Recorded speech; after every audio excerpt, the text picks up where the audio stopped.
If you are passionate about deepening your understanding of Scripture and the Christian life, there's an opportunity to invest yourself in your spiritual journey. That opportunity is through pursuing a graduate degree in theology at Freed-Hardeman University.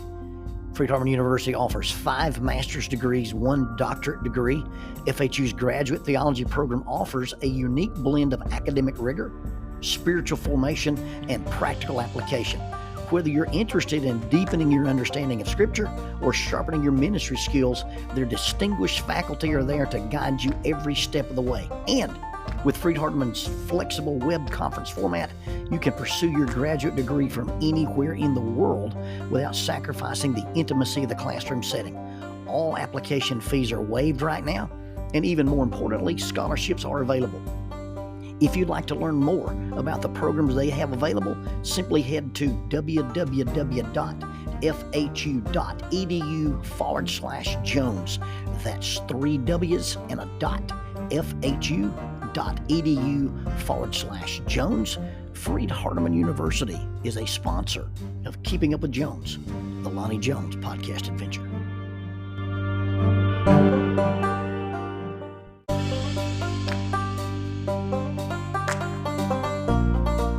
TKM Incorporated in Moss, Tennessee is a construction company that specializes in erosion control, seeding, and soil, hydroseeding, hydromulch, minor excavation, and silt fence. They also provide traffic control and construction signs. Their business is keeping people safe, but their passion, their mission, is they wish that all men could be saved. TKM has adopted the nickname the King's Men because as they serve you, they also serve the King. If they could provide any of their services for you, please contact them at 931-243-3958. That is 931-243-3958. Or you can contact them on the net at tkminc2001 at twlakes.net. That is tkminc2001 at twlakes.net. TKM Incorporated is a sponsor of Keeping Up with Jones, the Lonnie Jones podcast adventure.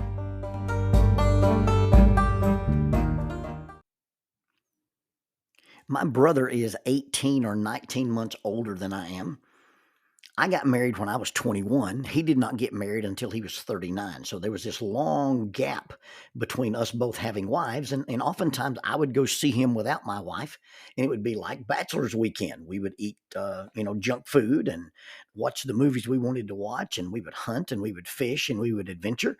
I visited Gerald when he lived in the abandoned house at Matthews. I visited Gerald when he lived in the apartments. And I visited Gerald when he lived at Thornhill, which was a 16-room mansion down in Bolagee or Livingston, Alabama.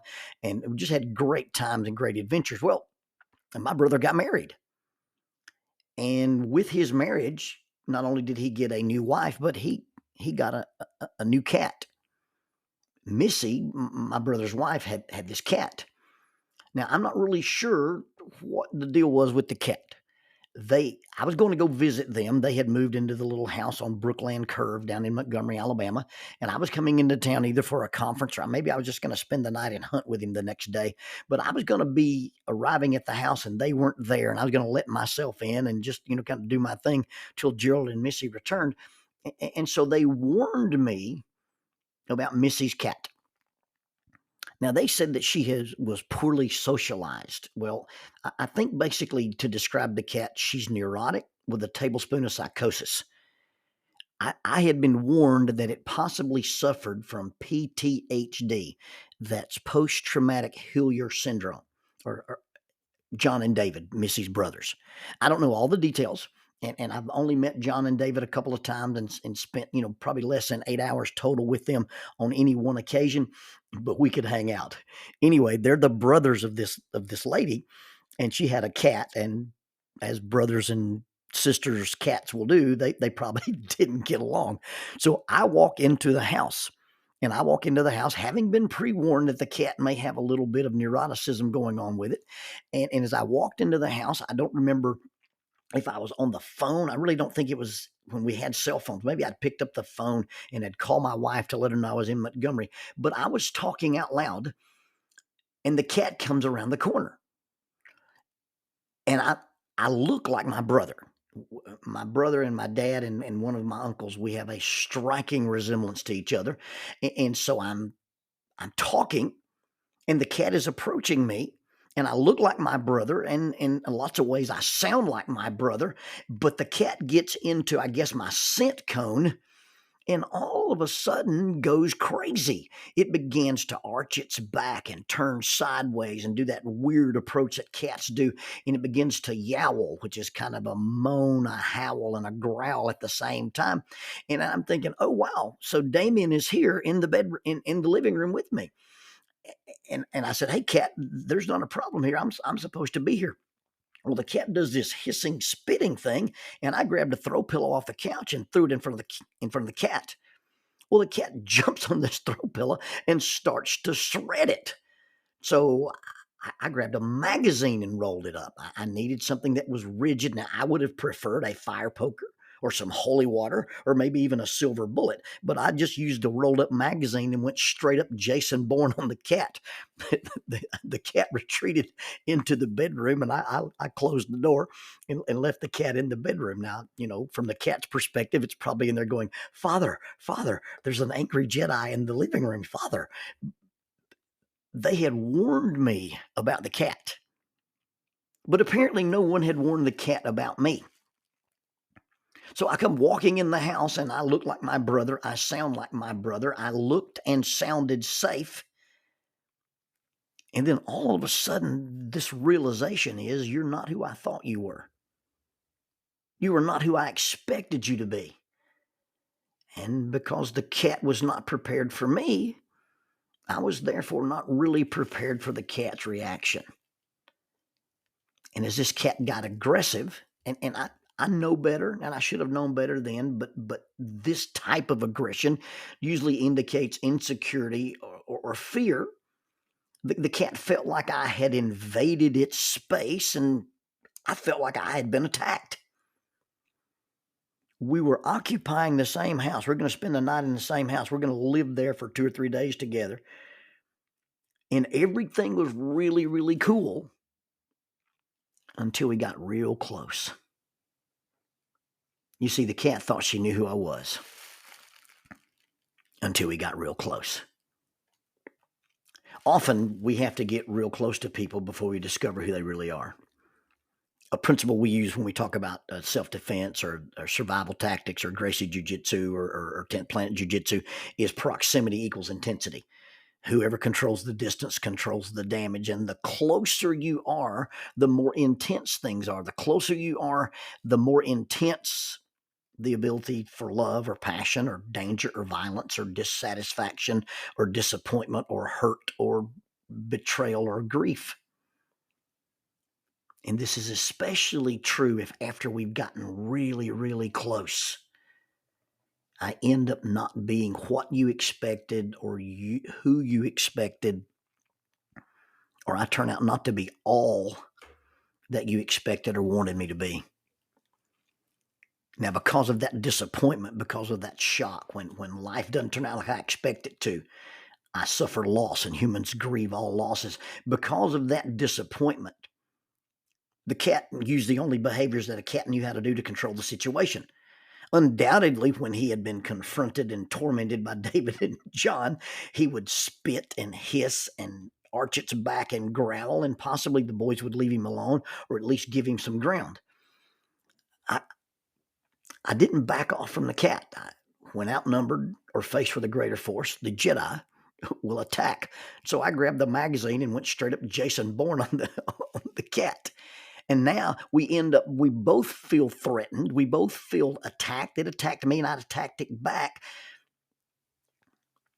You see, what usually worked for both of us didn't work.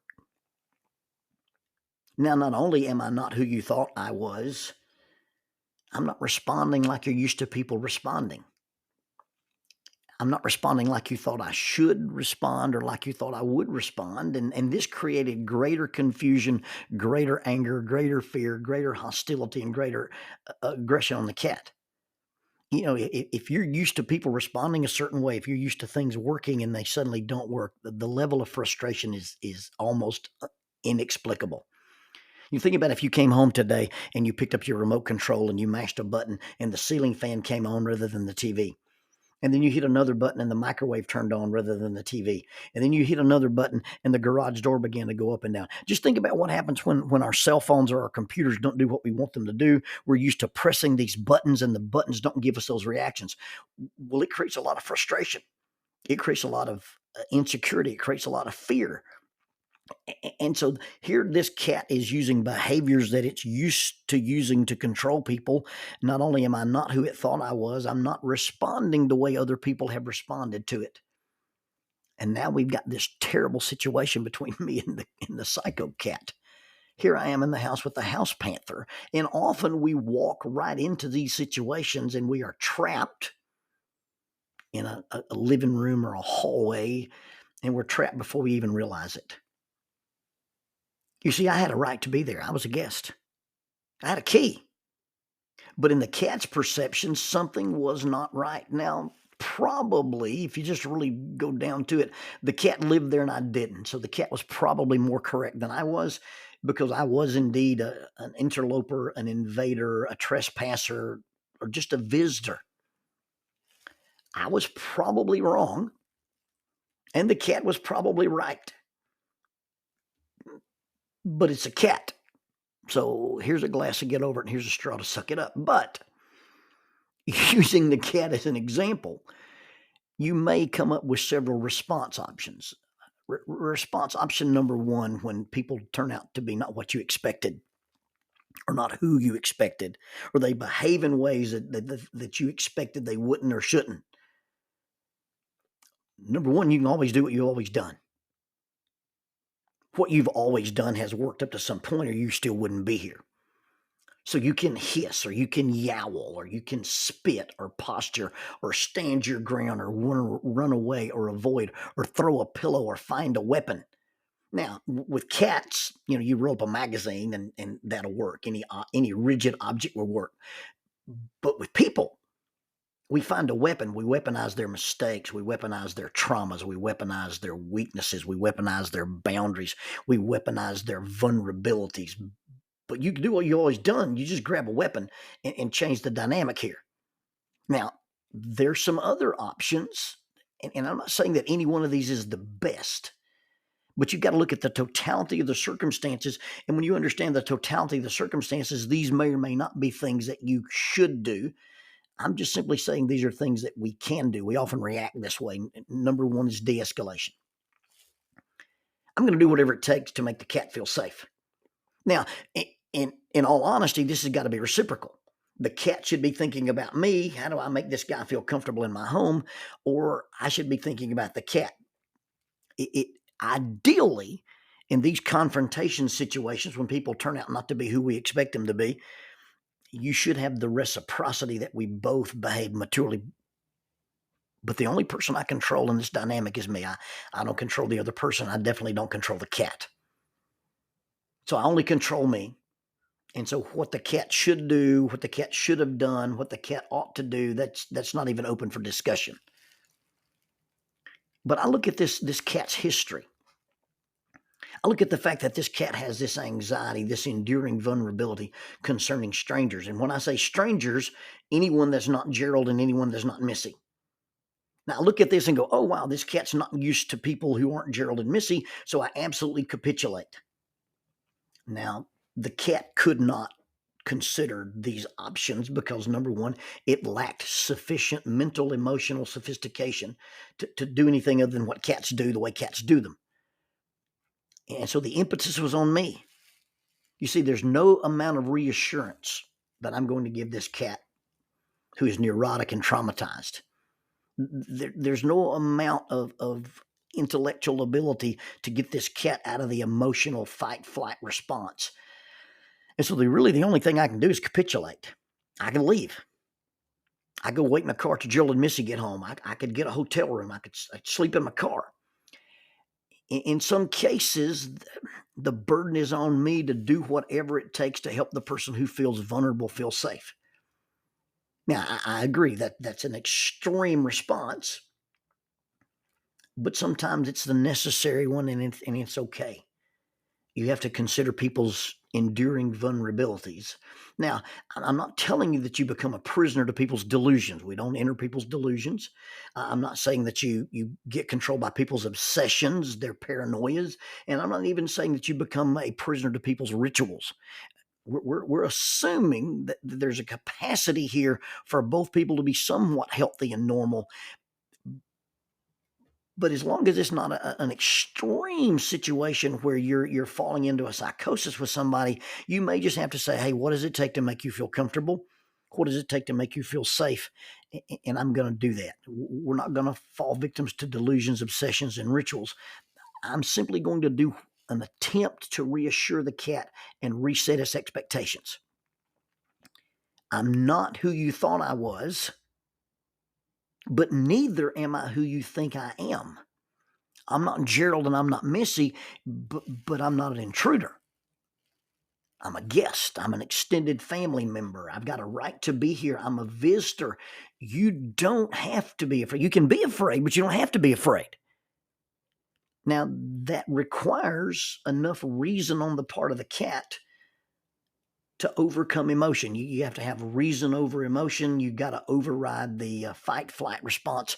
In this case, I don't think the cat can do that, and in some cases, people can't do that. But one option is to de-escalate. Another option is to escalate, and that's what I did. I met threat with threat, force for force. In fact, I added some force. In my mind, and it's a scary and dangerous place, but in my mind, hey, your behavior has consequences. I walked in here and I'm harmless. But just because I didn't live up to your expectations, you decided to attack me. Well, guess what? There's a price to pay for that. Now, you should not have the ability to make me angry. You should not have the ability to make me violent. But at the same time, I'm not going to be passive if you choose to be aggressive or attack me. Now, in this case, we're not going to be friends. But I'm also not going to be attacked or controlled by your hostile behavior. You see, we got this cat that, for whatever traumas it has experienced, it has learned to control people with this hostile behavior. And it felt more threatened when I didn't respond the way it expected me to do. Now, I didn't run away, but I stood my ground. I met force with force. Boundaries work both ways. I'm so tired of people coming in and explaining to me that they're in this difficult relationship because somebody's violated boundaries and they can't understand why their boundaries have not worked on the other person. But boundaries work both ways. And so the cat panicked and ramped things up. And that's often the way things happen when manipulation doesn't work. That irritability, that panic, that confusion, when you don't use the button and you use the button and it doesn't work the way it always worked, you tend to ramp things up. Well, as the cat escalated, I escalated. I'm not saying it was right, but I'm saying in some situations, your choices, your behavior has consequences. And although you can't make me violent, you can't make me attack you, I also don't have to be passive and become your victim if your behavior is hostile and toxic. The third response option is probably just to escape or retreat. Now, that's different than de-escalation. It's not capitulation. It's just I'm going to set a boundary that whoever manages the distance manages the damage. I'm going to avoid the confrontation. Now, one option would have simply been for me to go into the guest bedroom and close the door. But if I go into the guest bedroom and close the door, then when I walk down the hall to go to the men's room, I'm going to have a confrontation. We're going to start all over again. And so what I had to do was decide who I'm going to let control the whole house, me or the cat. And I had the rolled up magazine and the advantage of opposable thumbs and a prefrontal cortex. So the cat was sequestered into the bedroom till its owners came home. Not an ideal response, but sometimes you've got to mitigate the damage by controlling the distance. In a perfect scenario, both of us should be allowed our healthy space. Now, you talk about this interloping dilemma with the cat. It's not a perfect comparison. I don't want to be trapped in my room and you really don't want to be trapped in your room. And although what I did to the cat was both unkind and unfair to trap it in another room, it's the only solution I could come up with because I didn't want to have to deal with a house panther every time I walked out in the hallway. With people, ideally, we should both have safe places. We should both have safe spaces. Okay, you're not who I thought you were. I'm not who you thought I was, but we've got to get along. Where are our ideal? Where is our unacceptable? And where can we make our peace? Now, I'm not really a fan of the overreaction that I see in some spouses where the spouse says, "You're not who I thought you were. You can't be in our bedroom." That really doesn't work for me. If there's something so wrong, if there's something so bad, if there's something so toxic, if you're so afraid that they can't be in the bedroom, they probably shouldn't be in the house. Now, maybe I'm wrong on that, but there's this extreme overreaction that says, "Oh, you can live in the house and you can pay the bills and I can be on your health insurance, but you can't be in the bedroom. Pick one." Now, there may be a time where you have a cooling off period where both of you have your safe space, but that is not sustainable. And maybe that's not exactly right, but that's how I see it. Now, when we talk about these response options, do what you've always done, de-escalate, escalate, or avoid, you make your choice on your response option, and it's contingent on the totality of the circumstances. It's contingent on the reasonableness of both parties, the emotional stability of both parties, the maturity of both parties, the nature of the relationship, and absolutely the level of toxicity. My relationship with this cat's never been fixed.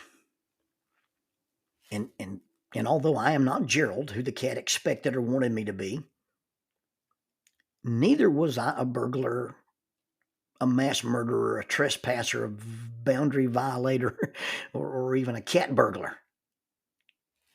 I was neither the nurturer nor the nemesis. And it wasn't a good thing or a bad thing. I just wasn't who the cat expected me to be or who the cat wanted me to be. And in all actuality, this wasn't good or bad. It was just unfortunate. I was not who she expected me to be. I was not who she wanted me to be. As it turns out, I wasn't Gerald. I wasn't David. I wasn't John. I wasn't Missy. I wasn't a burglar. I wasn't a bad guy.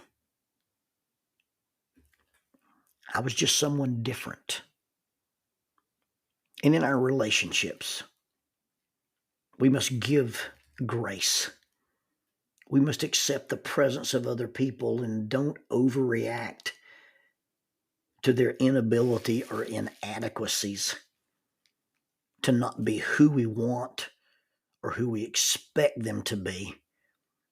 Learn to get along with people, or at least tolerate the fact that although I'm not this, I'm also not that.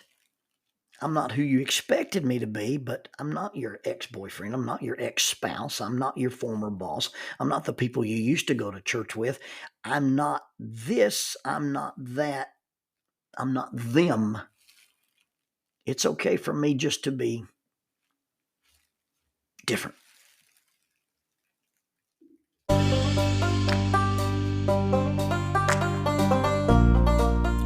Using the tool of shortwave radio, World Christian Broadcasting literally covers the world every day with the gospel. They use 2 large curtain antennas. One is located in Anchor Point, Alaska, and the other in Madagascar. They send out messages that are recorded at their international home in Franklin, Tennessee. They make available 40 hours of broadcast every day. The broadcasts are made in English, Chinese, Russian, Spanish, Portuguese, Korean, English for Africa, and Arabic. They would love for your group to visit them. You can bring your ladies group, your youth group, or your men's group. Just give them a call at 615-371-8707, 615-371-8707, or you can go to 3Ws worldchristian.org, find the Donate Here button, and make a financial contribution to support this work that literally covers the world every day with the gospel. World Christian Broadcasting, in cooperation with Keeping Up with Jones, the Lonnie Jones podcast adventure.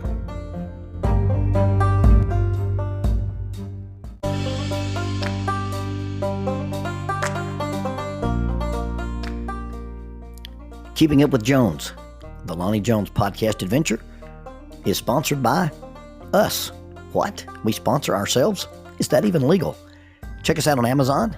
You can have access to the titles of Pedagogue, the youth ministry book by Lonnie Jones; Cognitive Spiritual Development, a Christ-centered approach to spiritual self-esteem; Grappling with Life, Controlling Your Inside Space, a small essay using the principles of Brazilian Jiu-Jitsu to talk about psychological and emotional self-defense; If I Were a Mouse, a children's book written and illustrated by Lonnie Jones; and then The Selfish Reel, a very short story about a decision. Also, you can check out our YouTube channel to see archived lessons and presentations from across the country, some videos with rope tricks and knots. Don't forget to visit the Facebook page 550 Guys to learn about the little rope men that we make and that we invented and that we make. And then be sure to click like, subscribe, and share. This is Keeping Up with Jones, the Lonnie Jones podcast adventure.